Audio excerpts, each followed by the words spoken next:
ہوتے نہیں تھے، خوددار ہوتے تھے، تو جو تھوڑا بہت کماتے تھے وہ گھر کے اخراجات کے بعد رائے خدا میں دے دینا، یا یہ کہ اس طرح مسجد میں ہے تو وہاں خرید کر کچھ کھا کر گزارا کر لیا، پھر مسجد میں آ کر بیٹھ گیا، اس طرح رونقیں ہوتی تھی، وہ ایک دور تھا۔ تو ان دنوں امامت کی اجرت کی حاجت نہیں تھی۔ تو جب اس میں سستی آنی شروع ہوئی تو امام اب مفت پڑھانے کے لیے، نماز پڑھانے والا ملنا مشکل ہو گیا، اذان دینے والا مشکل ہو گیا، تو اب مسجدوں کو تالے تو نہیں لگائیں گے۔ تو اس لیے پھر وہ علماء کرام نے، جو اس وقت کے جید علماء کرام اور پائے کے مفتیان کرام، ان حضرات نے یہ بقدر ضرورت اجازت دی اس کی۔ یہ بھی بتدریج ہوا، تو جیسے کہ امامت پر اجازت مل گئی، اب پھر مؤذن کے لیے اجازت مل گئی کہ یہ بھی تنخواہ لے سکتا ہے، لیکن اب جو تنخواہ لے گا نا اس کو ثواب نہیں ملے گا، کہ وہ اعلیٰ حضرت نے صاحب لکھا ہے کہ اس کو امام کو ثواب نہیں ملے گا، تنخواہ لے گا، کیونکہ امامت تو یہ بیچ دیا اس نے، پیسے اب لے گا، یہ تو ثواب سے اب محروم ہے یہ۔ اسی طرح مطلب تدریس، علم دین پڑھانا، اس کی بھی جائز ہے اجرت۔ اسی طرح قرآن پاک کی تعلیم دی جاتی ہے، اس کی اجرت بھی جائز ہے۔ تو یہ چند صورتیں جو تھی جواز کی، یہ آئیں۔ اب اگر کوئی نعت خوانی کو اس پر قیاس کرے تو یہ اس کی بھول ہے، اور اپنے طور پر قیاس ہم ایک تل برابر بھی نہیں کر سکتے، یعنی جو چند چیزیں علماء نے اجازت دی نا، بس وہی اس پہ ہی حلال ہے اجرت۔ اس کے علاوہ ہم عوام جو ہے نا، یہ کروڑوں عوام مل کر بھی کسی کام کو حلال نہیں بول سکتے۔ یہ علماء اور مفتیان کرام کا کام ہے، وہ جو فیصلہ ہمیں سنائیں گے ہمیں اس پر لبیک کہنا ہے، یہ ہمیشہ ذہن میں رکھنا۔ تو نعت خوانی کی اجرت کو اعلیٰ حضرت امام اہل سنت مولانا شاہ امام احمد رضا خان نے حرام کہا ہے، تو بس حرام ہے، اب اس پہ اپیل نہیں ہے، کیونکہ یہ ایسی عبادت نہیں ہے کہ اگر کوئی نعت خوان اچھی آواز والا پیسوں کے بغیر نہ پڑھے تو ہماری محفلیں سنی ہو جائیں گی، ایسا نہیں ہے۔ بہت اللہ کے نیک بندے ہیں جو اللہ کے لیے پڑھ رہے ہیں، پڑھ ہی رہے نا، مرتے پڑھنے کے لیے۔ یہ ہمارے یہاں آپ فیضان مدینہ میں مدنی چینل پر ایک سے ایک دیکھ رہے ہیں، نعت خوانی نعت پڑھتے ہیں نا، ہم ایک ٹکا بھی نہیں دیتے ان کو۔ یہ اپنا پیٹرول جلا کر اسکوٹروں پہ آتے ہوں گے یا بس میں بیچارے لٹک کے آتے ہوں گے اپنے جیب سے، کبھی میں نہیں جانتا کہ کسی ہمارے نعت خوانوں نے کرایہ مانگا ہو مدنی چینل والوں سے۔ یہ بیچارے پڑھتے ہیں، اللہ کے لیے پڑھتے ہیں۔ مبلغین ہمارے الحمدللہ آپ کے سامنے ایک سے ایک بیان کرنے والے ہیں، تو فی سبیل اللہ کر ہی رہے ہیں، بلکہ مرتے ہیں کہ ہم کو خدمت کا موقع دیا جائے۔ الحمدللہ یہاں تو ایسا ماحول ہے۔ بہرحال علماء کو وعظ کی اجرت جو ہے اس کے بھی جواز کا ہی فتویٰ دیا ہے کہ عالم وعظ کی اجرت لے سکتا ہے، لیکن بس وہی ہے، اجرت لے گا تو ثواب نہیں ملے گا، لیکن حلال ہے اس کے لیے اجرت۔ لیکن نعت خوانی کا یہ معاملہ نہیں ہے۔ اگر نعت خوانی بالکل معاذ اللہ بند کر دی جائے، اللہ کی پناہ ہماری روح کی غذا ہے، کوئی نعت نہ پڑھے، تب بھی اسلام کا نظام نہیں بگڑے گا، نظام نہیں بگڑے گا۔ اگر امام سارے بند ہو جائیں مسجد تو خالی ہو جائے گی نا، نظام بگڑے گا۔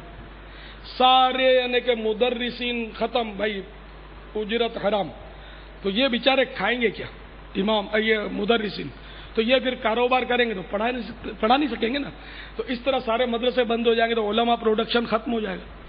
تو اس لیے یہاں حاجت ہے، قرآن پڑھانا بند کر دیں گے تو قرآن پھر کوئی پڑھ نہیں سکے گا، تو نماز میں قرآن پڑھنا فرض ہے۔ تو یہ سب تو یوں جہاں جہاں نظام گڑبڑا رہا ہے، مؤذن اگر تنخواہ اس کی حرام رکھی جائے تو مؤذن کہاں سے ملے گا مفت اذان دینے والا؟ تو پھر یہ کہ اذان جو کہ شاعر اسلام میں سے، اسلام کی ایک پہچان ہے، یہ بند ہو جائے گی اذان۔ مفت والا کون؟ پھر وہ اپنے اپنے سر میں جس کے مرضی آئے گا مائک پکڑے گا، فرصت ہوگی تو اذان دے گا، تو پھر وہ علماء جو ہوں گے بولیں گے اس کو اذان دینی نہیں آتی، کوئی ادھر کھینچے گا ادھر سر نکالے گا، تو نظام درم برم برم درم درم برم ہو جائے گا۔ تو اس لیے حسب ضرورت اجازت ملی ہے۔ تو نعت خوانی کی یہ صورت نہیں ہے کہ اس سے کوئی نظام میں فرق پڑتا، اور فی سبیل اللہ پڑھنے والے بھی الحمدللہ ہزاروں نعت خوان موجود ہیں، بالفرض نہ بھی موجود ہوں تب بھی اس سے اسلام کا نظام نہیں بگڑ رہا۔ یہ نعت خوانی شعائر اسلام میں سے نہیں ہے، کوئی ایسا اس سے مطلب ہے کہ کوئی نقصان بڑا یا چھوٹا بھی نقصان کوئی سامنے نہیں ہے کہ جس کی وجہ سے مطلب ان کو اجرت دی جائے۔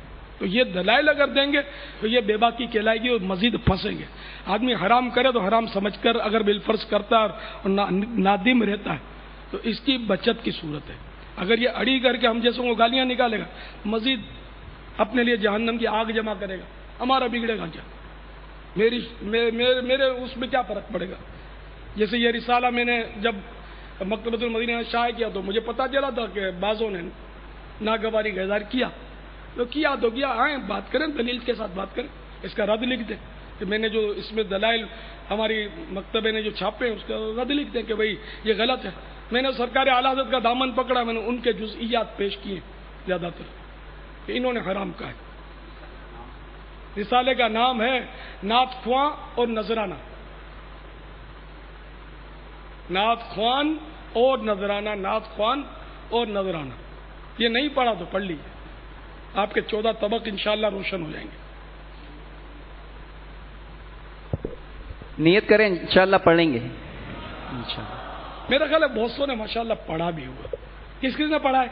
الحمدللہ بہت سو نے پڑھا، لیکن ایک تعداد ہے جنہوں نے نہیں پڑھا تو وہ بھی پڑھ لیں. تو آپ کی معلومات میں اضافہ ہو. نعت خوانوں سے الجھنا نہیں ہے.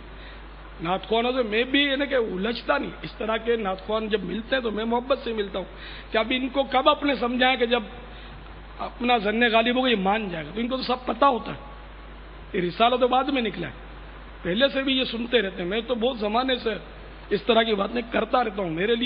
میری یہ نئی باتیں نہیں ہیں. میں تو بولتے بولتے اب بڈھا ہو گیا. کیونکہ میں اپنا نفس نہیں مار سکا تو کسی کا نفس کیسے ماروں گا؟ اللہ کے مجھ سے ناراض ہو جاتے ہیں بس، یہ اور کچھ نہیں ہوتا. بعض ناراض ہوتے ہیں.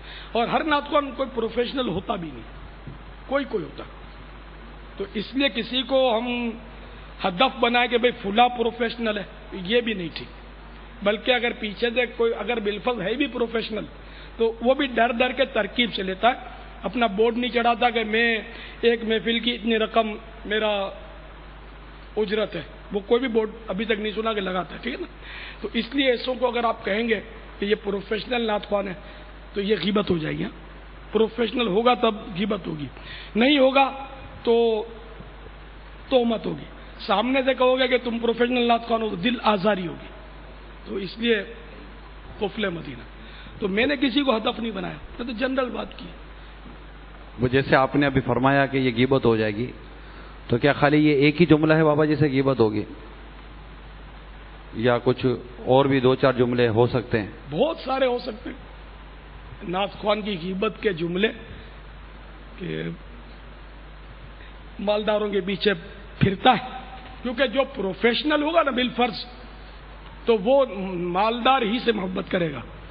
غریب اس کو بلائے گا تو اس کے گلے میں درد ہو جائے گا، آواز بیٹھ جائے گی.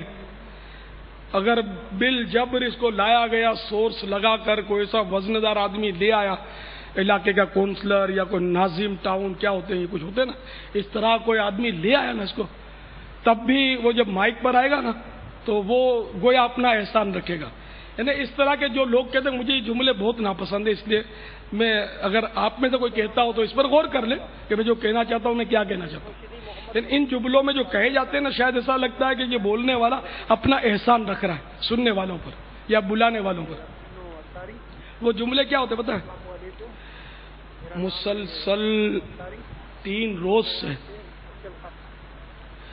نعتیں پڑھ رہا ہوں یا خطاب کر رہا ہوں، ادھر 3 گھنٹے خطاب ہوا، ادھر 3.5 گھنٹے، فلاں جگہ 2 گھنٹے، آج 4تھا دن ہے. تو اس طرح وہ آج تو میں بولنے کے قابل نہیں تھا، تو ہمارے یہ ٹاؤن ناظم صاحب کا فون آیا اور انہوں نے بہت اصرار کیا. میں نے تو معذرت کر لی تھی کہ میرا گلا بیٹھا ہوا ہے، مگر انہوں نے اصرار کیا تو ان کا مان رکھتے ہوئے میں حاضر ہوا. آپ کی محبت ہے تو میں آ گیا. اب جناب وہ نخرے اور ناز اور بالکل یہ ترکیبیں، اور اس کے بعد وہ کچھ 1-2 نعتیں پڑھ کے پھر وہ چھٹی. اور اگر بالفرض کوئی پارٹی آ گئی اور اس نے لال نوٹ دکھانے شروع کر دیا تو گلا ایسا کھلے گا کہ آپ دیکھتے رہ جاؤ شاید. تو اس طرح کے جملے بولا وائز نہیں. آپ